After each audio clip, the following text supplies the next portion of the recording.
We've got some news to report, some breaking news. We have a new entry in the presidential race. We were expecting this. Senator Kamala Harris has announced that she is running for president. She is going to be entering the race. This is now, we've got a number of really impressive women who are looking at 2020 and looking at running for president.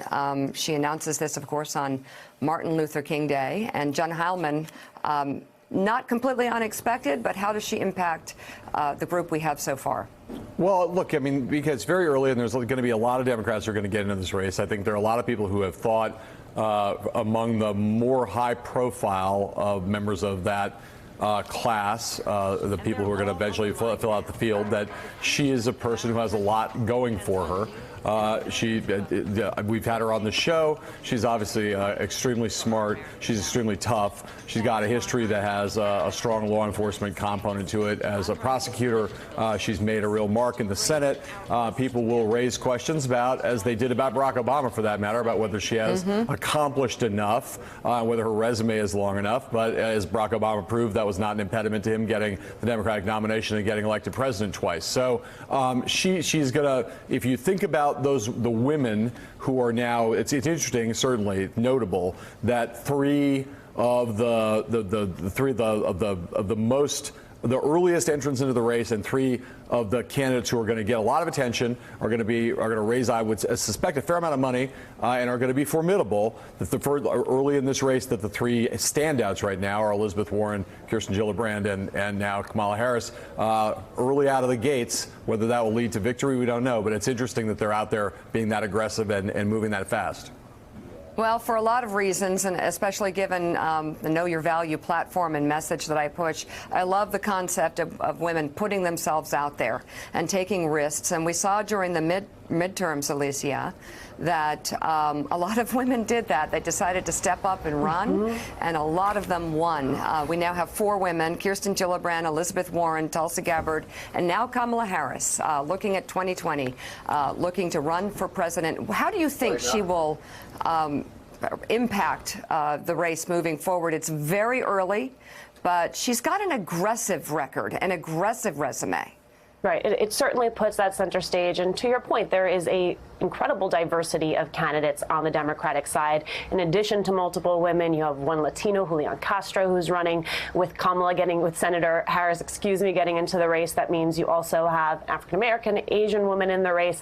That changes the contours of the race overall. To your point about the midterms, we saw women really running as they are, not using this traditional playbook. And the fact that there are going to be multiple women candidates in this race probably opens up the opportunity for them to truly run as they are. In addition, though, there's also a diversity of ideological thought, and that's really the bigger question for Democrats here, right? Who is it? What is the message they want to go to for the American people? And how does having all of those candidates in the race help them articulate and define that going into the general election?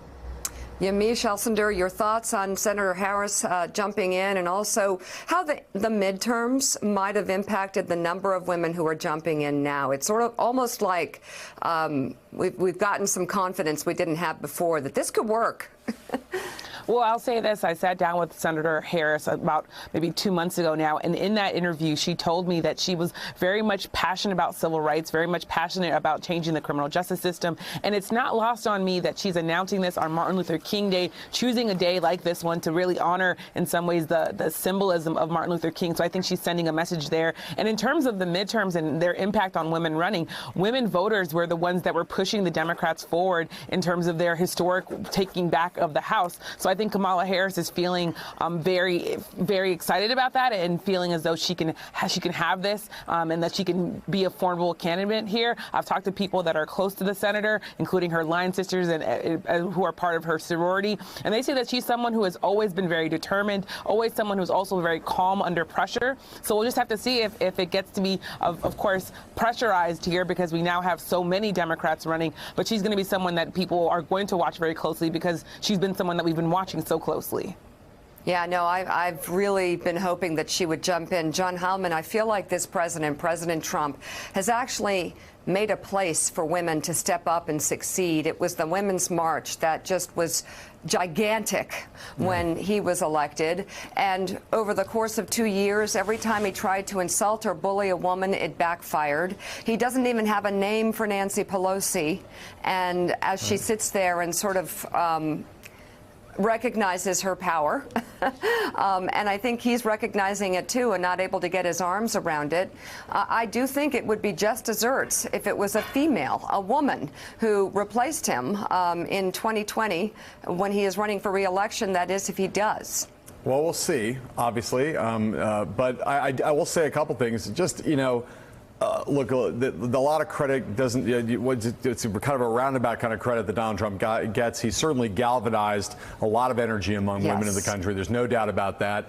A lot of credit goes to people like Hillary Clinton, who ran a great nomination race in 2008 and just fell a little bit short. Eventually got the Democratic nomination and became the first woman nominee in the party and won the popular vote in 2016 and demonstrated that you could win enough votes to become president of the United States, if not necessarily in the right states. And so she paved the way for what's happening now, in addition to that, to that catalytic effect of Donald Trump. And then we saw the midterm elections last in November, where the historic class, more women have now entered the House of Representatives than have ever been there before. A lot of women of color in that class. And so there is definitely a moment right now where a lot of the energy in the Democratic Party is being driven by women.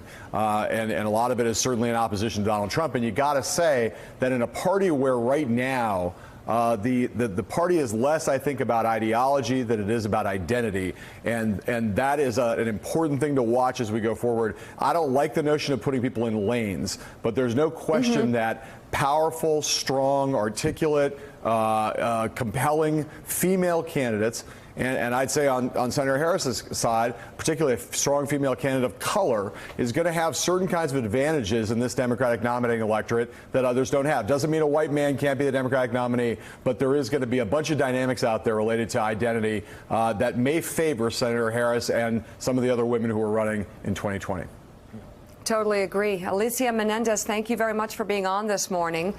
Thanks for checking out MSNBC on YouTube, and make sure you subscribe to stay up to date on the day's biggest stories. And you can click on any of the videos around us to watch more from Morning Joe and MSNBC. Thanks so much for watching.